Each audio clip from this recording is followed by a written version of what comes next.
Hello दोस्तों, समीकरण दिया हुआ है 5x² माइनस 4 माइनस 8x। अब इसे मैं क्या करूँगा, पहले 5x² के बगल में अब 8x को लेंगे और तब माइनस 4 को अंतिम में देंगे। अब मेरा सीधा हो गया 5x² माइनस 8x माइनस 4। अब इसका मुझे गुणनखंड निकालना है। गुणनखंड निकालने के लिए हम क्या करते हैं कि ऐसा ये दोनों जैसे 5 को यानी कि x² के गुणांक को 4 से यानी कि अचर पद से गुना करना है। अचर पद से 4 को 5 से गुना करने पर हो जाता है 20, जो 20 मैंने लिया है। अब इस 20 से अब ऐसा दो अंक डिवाइड करके रखेंगे ताकि ये मुझे उसको जोड़ के या घटा करके 8 पुर जाए, और ये उसी को जोड़ घटा जिसको करेंगे उसी से हमको 20 भी पुर जाए।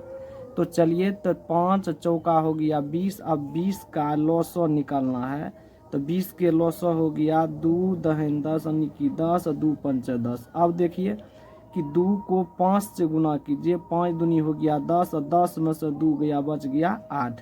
तो बिचला जो है बीच में जो संख्या है 8x, यह मुझे पुर गया। अब यहाँ से -10, यहाँ जो 5 दूनी 10 किए तो -10 प्लस 2 लिए। क्यों?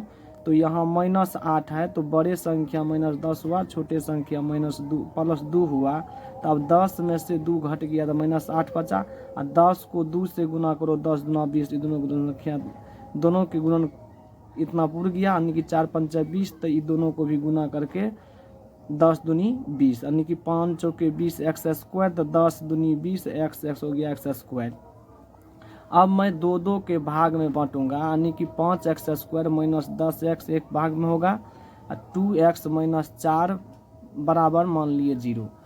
अब 5 दूनी 10, इसमें से 5 कॉमन निकाल लिए, x² इसमें है, x इसमें है, तो x निकाल लिए। तो 5x यहाँ बचा, x यहाँ बचा, 5 दूनी 10 यानी कि 2। अब इसमें दोनों में 2 है, 2 और दूनी 4, तो प्लस है तो प्लस दिए, 2 के 2 x के x, 2 दूनी -4, -2 हो गया। अब -2 अब -2 यानी कि x -2, x -2 है तो x -2 ले लिए। अब बाहर में बच गया 5x और प्लस 2, तो 5x प्लस 2 बराबर 0। अब हो गया x -2 बराबर 0 और फिर हो गया 5x प्लस 2 बराबर 0। अब -2 है, x -2 तो उधर भेजेंगे तो प्लस हो जाएगा, x बराबर 2। इसमें देखिए कि अब यहाँ क्या है, 5x प्लस 2 बराबर 0, तो 5x बराबर हो गया -2, इधर प्लस इधर माइनस। अब ये गुना में तो इधर हो जाएगा, फिर ये हो जाएगा भागा में। अब ये भागा में हो जाएगा तो -2/5 यानी कि शून्यांक निकालने के लिए मुझे कहा था, तो शून्यांक निकल गया 2 एक ठो निकला -2/5। अब इसका गुणांकों का सत्यापन भी कहा मुझे करने के लिए, तो चलिए बच्चों मैं सत्यापन भी करके रखा हूँ। अब आप लोग को समझाता हूँ। अल्फा के मान लिए x का मान जो पहला निकला 2 और बीटा के मान दूसरा मान जो होगा -2/5। तो अल्फा प्लस बीटा बराबर होता है -b/a या x का गुणांक बटा x² का गुणांक। और दूसरा होता अल्फा बीटा बराबर c/a या हिंदी में कहे तो अचर पद बटा x² का गुणांक। अब मान बैठाइए अल्फा का मान इस प्लस वाला पर,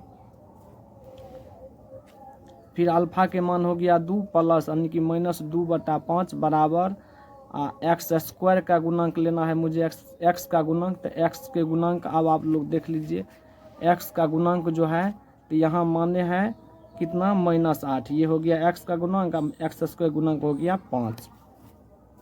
अब चलिए फिर हम हिसाब पर चलते हैं।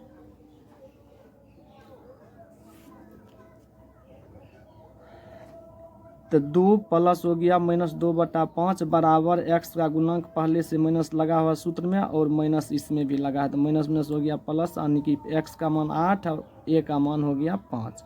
इधर 5 दूनी 10 यानी कि भिन्न के जोड़ घटो हो गया, यहाँ नहीं कुछ तो 1 मान लो, 1 का 5 का लो 5, 1 5 5 तो 5 दूनी 10 और फिर 5 का 5 2 का 2, ये हो गया माइनस प्लस 8/5। तो 10 में से 2 गया 8/5 बराबर 8/5। अब हम अल्फा और बीटा बराबर c/a पर चलते हैं।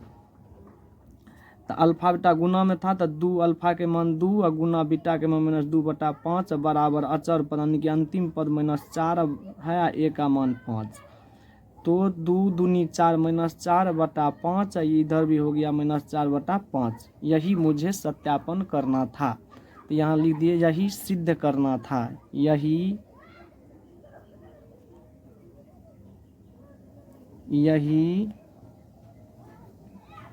सिद्ध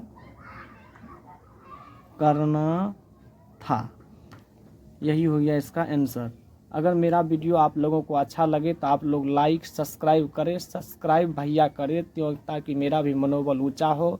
धन्यवाद। मेरे चैनल को लाइक सब्सक्राइब करें। मैं आगे चल करके आप लोग को फ्री में ऑनलाइन क्लास, लाइव क्लास भी पढ़ाऊँगा, इसलिए आप लोग मेरा साथ दें, लाइक और सब्सक्राइब करें, शेयर करें ताकि और कोई जुड़े। धन्यवाद।